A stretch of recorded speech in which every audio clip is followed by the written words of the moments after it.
Your manager just asked you to present the project timeline in tomorrow's meeting. You open the PowerPoint, stare at the blank slide and think there has to be a better way. There is, and it is already sitting on your taskbar. It's Microsoft Excel. And in the next few minutes, I am going to show you how to build a professional timeline chart that will make your work look like it came out of a design agency. No PowerPoint, no fancy tools, no extra softwares. Whether you are tracking a product launch, mapping out quarterly milestones, or just visualizing your own career journey for a review, a timeline chart is one of those skills that quietly makes you look 10x more professional at work. Most people don't know Excel can do this. The ones who do, they are the ones getting noticed in the meetings. In this video, I will walk you through the exact step-by-step process to build a timeline chart from scratch in Excel using a column chart, error bars, and a few clever tricks. And if you stay till the end, I will also show you how to highlight specific milestones or key events so that the important stuff actually stands out. Let's get into it. So for the timeline chart, we would first need some data set which is having a time context. Like here, I'm having the work experience related to me and the date of year, the date of joining of that particular position or company. Okay, and this is what I want to plot on the timeline. Now here, if I select the area and then go for a chart, which chart should I go? A line chart? Because timeline, line chart, both are sounding similar, but that's not correct. You can go for a line chart as well as a column chart to create that same look and feel of the timeline chart. For now, let's go for this line chart and I will select the first one. What it is currently showing is the positions at the bottom in the x-axis, and here the y-axis is representing your dates or the years, and the reality is none of these columns can be used in the y-axis. Okay, so this is not correct. We would be using some dummy column for showing the height of a particular milestone. So here I will add a value column. You can call it value, height, or whatever you want to use, totally up to you. And I will give a value something like equal 10. And because it is a table, this structure is a table, it will be automatically populated in the all rows. You can see here table design, this is already named as a table. If your data is not in the form of a table, select the data and then you can go for insert and table, and the shortcut for that is Ctrl T. Okay, so once this is there, then I will use the time component, which is this column, and the value component to create a line chart or a column chart. Both of them can be used because we will not use the actual shape of the chart. We will be using something known as error bars to show us the line up to the data label. Okay, so this is what we will use. I will go to insert and let's start with a column chart. So this column chart as of now is not looking like a timeline chart, but we will make some modifications and then it will start behaving as a timeline. So first thing is, I don't want to see these columns. I want to see some lines, vertical lines, and at the end of the line, I will show these values. So for that, I will hide the column, but before hiding the column, I will use that component here in the chart properties, and that is known as error bars. Now, when I show error bars, you can see there is a bar on top of the column. But we can go into more properties of the error bars and I can say that I want to see percentages. Now what is happening? You can see that the actual point is this for this column, but the same length above and same length below is being shown. So let us change some properties of these error bars to make them look like lines. Okay. So both is giving the upside as well as the downside. I would like to have minus because I want to keep the line on the bottom side of the actual height of the point. And there should be a cap. How much is that cap? The length is currently representing 5% of something. 5% of actually the column length. What I will do? I will say that represent the 100% of the column length. And when I press enter, then you can see it is starting from 0 and it is going until the end of the column. So this line I would like to keep, and I will give it a little bit of width so that I can select these columns properly and go to format and shape fill. I will keep as no fill. So columns are not visible now. If I select outside, columns are not visible, only the lines are visible. And I want to show the data labels also. So select the chart, and here data labels option I would like to insert. Let's keep it on this side so that we can keep looking at the data. So this is looking like a line chart now, but it is still not in the right shape. So what we will do, first let us show the milestones on this chart. So in place of these data labels, I don't want to see this constant length, which is 10. What I want to see is data labels, options. So show me the category name. Category name is nothing but your year. Okay, year or the date. Then category name is fine. Value I don't want to see because value is just 10, which is same for each and every line. I can also go for values from cells. I want to bring these values. So until which point I don't know. Let's select outside, keep it down. Here the data labels, more options, and here label options I will show category name, which is the time, and the values from cells. Which cells? These cells. So they will also come in the data label. But currently it is not looking nice because there is too much of overlapping and the space is less. So let's give it a little bit of width for some time. Some things are okay, but still too much of the text. So what we can do now, first thing is, if I am showing all of them at the value 10, then they are at the same height. What if I change the height? So let's say I go for something like rather than 10, it is minus 10. What happens? The next item is being shown over here. Then I can keep this one over here, and then this one also minus 10. So that also goes here. So this starts looking better because now we are showing up and down values alternately. But how can I do it automatically? Because one by one changing the sign is difficult for me. So what I can do, I can show you a simple formula, simple trick which I generally use. I can multiply it with minus 1. But if I multiply it with minus 1, it will be multiplied in all the rows. So I will change the sign of minus 1 to plus 1 depending on a power, like how many times it is being multiplied. So if I multiply it by 2, it will be plus 1 because minus 1 multiplied by minus 1. If I make it 3, then it will be minus 1. So odd number will give me a negative sign and an even number will give me a positive sign. But how do I bring this odd number or even number? So for that, what we can do, we can use the row function, and row of which cell? Maybe any cell, this cell or that cell, you can use anything because all of the items from a particular row will give you the same row number. So I will select this and press enter, and I will overwrite the formula in all the rows of this column. So now you can see all of them are alternately up and down because the minus sign or plus sign is coming because of the odd and even numbers.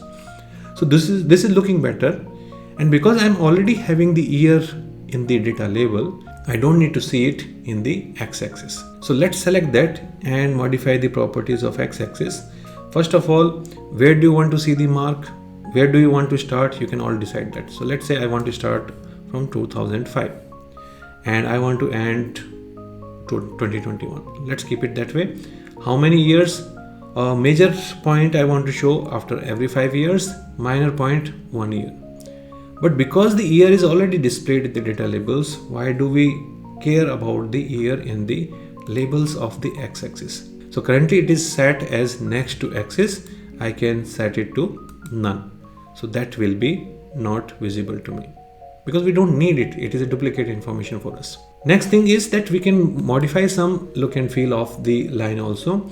I would like to give it a little bit of width. So this is, I'm talking about the x-axis only. I can also say that starting point, beginning arrow type, I want to start as a dot, and ending type I want to keep it as an arrow so that it shows the continuity, and maybe something else can also come in the future. Now when I click outside, let us see how does it look. So it starts from a dot and it is ending with the arrow, and here these lines, they are quite dark currently. So I want to keep it a little bit lighter. Okay, so I will select these arrow lines and go to the formatting part, color part. Here this is the line, so rather than this I will go for something like this. So this looks little bit subtle. In fact, these grid lines are also distracting us a lot, so I can go to this plus sign and uncheck the grid lines, so that becomes very clear. The data labels are also quite bold, so I can select them, go to format, and here the text elements, I will be keeping it maybe this text or a little bit next. I think this is good. And in fact, I can go for the size of the text. Currently it is 9, maybe I can go for a little bit lower. So that's my text size is so that's currently at 8. The title also, I can select, but I don't want to change it manually. I'm already having a cell which is giving me a nice title. So I will go to the formula bar over here and then select this cell, press enter. So title comes from that cell. In fact, I can give the color differently for the title. So I will go to the formatting, the text color, maybe I can keep it something like purple. Okay, so this looks fine. The background of the chart is currently looking as white, so I can go to that also, and here the shape fill, I can select maybe this dark color. Okay, little bit yellowish gray. Okay, now what else we can do?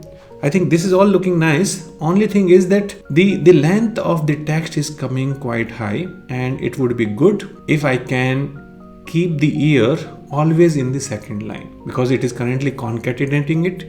So let's look into that. So this is our data label, and these are the properties. So currently the data label is looking very big. Still the width is still very big.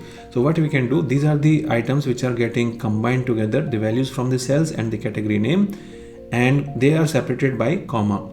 Rather than a comma, what I can say, I want to show it in the next line, new line. So now all of them will come in the second line. In fact, I can select this data, you can see sometimes toward the end and very near to the title or at the bottom, you might not have enough width. So that's why I am squeezing it a little bit, the area of the chart which is getting plotted. The y-axis also I can delete, and this is how my timeline looks. Now this is good enough already, because we have taken care of most of the things. If you are still bothered about the width of the text, then wherever it is very big, let's say these two sections, it is quite big, what I can do, I can go for this section, and in the text itself I can press Alt Enter, and then it will be coming in the second line. Okay, so that looks neat and clean. Same goes here also. I will be pressing Alt Enter, and now it is coming in the separate line. So this is good. Now one key element which I would like to do is, out of this journey of work, maybe some events are very important to me and I want to highlight them, and that may be possible for any kind of data which you are displaying. So one way is I can select a particular text from the data labels and then change the color for that. But I don't want to do it manually, because there might be multiple milestones which I want to highlight. So how we can do that? We can create a dummy column in the data set, and here we can say something like highlight. For now, what I want to highlight, let's say I started my freelancing journey in this year. So I want to highlight this part, and I would like to keep it as some value, random value. We'll change it later on, but this is the value. Then when I founded my company as a Datacense owner, when I founded Datacense, that position also I want to highlight. So here also I will keep this position 10, but it is not appearing on the chart. So what should I do for that? So to make it appear on the chart, you need to select this range also, copy, and then select the chart and then paste. So now that will also be populated in the chart. Now you can see these two columns which have generated, they are actually your highlights, but I don't want to highlight it in this manner. So what should I do? I will select this. First of all, I don't want a column, so I will right click and then go for change series chart type, and the highlighting part I would change it as a line with the marker and click OK. So they are just remaining as a marker. Let's see if I add one more line, how does it appear? It shows a line. I don't want to see the line, I just want to see the markers.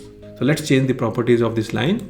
When I select this line and press Ctrl 1, first of all, I don't want to see the line. I don't want any line. Second, the markers, I want to keep them. The shape is, I can change it from the type. Let's keep it as diamond. The height, the size is currently 5. Maybe we can make it a little bigger, 10. Rest of the things are okay. If you want to change the color, the fill color of the marker is, I want to keep it maybe this color. Okay. And the border also, I would like to keep the same color. So this is what will be highlighted. Let's align it a little bit with the title. So we will go for the markers, and here I will keep it as this one, and the border also as this purple one. Okay, so that's my marker. But there is no point of showing this value as 10, so I can delete it. In fact, the position of the marker is currently odd. Either it should be near to the value which I want to highlight, or maybe on the x-axis itself. So to keep it on the x-axis, rather than 10, you need to put it as 0. Here also 0, and here also we can keep the value as 0. And then that point is highlighted. So this is good enough. And let's say you want to keep it near to the data label. So rather than 10, you should have the same value. So if I keep it as minus 10, then it will appear near to the data labels. Now you need to just find a way to make this happen, so that automatically it happens, or manually also, because there will not be many values which needs to be highlighted. So let's say we keep one helping column. So highlight help. Okay, so here I'm just saying whether it should be highlighted or it should be not highlighted. I'm just showing that. Okay, highlighted, or when it is blank, then not highlighted. Or let's say I keep it as 1, and here 1. 1 means highlighting, otherwise don't highlight. And now here I can write a formula. If this cell is equal to blank, then I need maybe something like an error. Why I'm putting an error? Because I don't want to show it. If I keep it as blank, then 0 will be shown. Okay, let me show you something like blank. Otherwise, what I want the same value.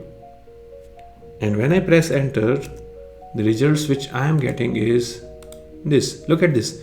All the points are getting highlighted, but the points where actual highlighting was required, that is near to the data labels. So I don't want to see all the markers. So that's why I was saying that rather than this blank, you should put NA or some kind of error. So when NA is there, it will be shown as NA, and that doesn't get plotted. So only 2 values which we wanted to highlight, they gets highlighted. Rest of the values are not getting highlighted. And this is how I would be creating a timeline chart. It can be used for your CV to represent your work experience through the timeline. It can be used for some project, some event which is having multiple stages, like our Power BI bootcamp schedule. Okay, we can show these kind of elements on a timeline chart. So one way is to show them as a table, and the other way is to show it as a timeline chart.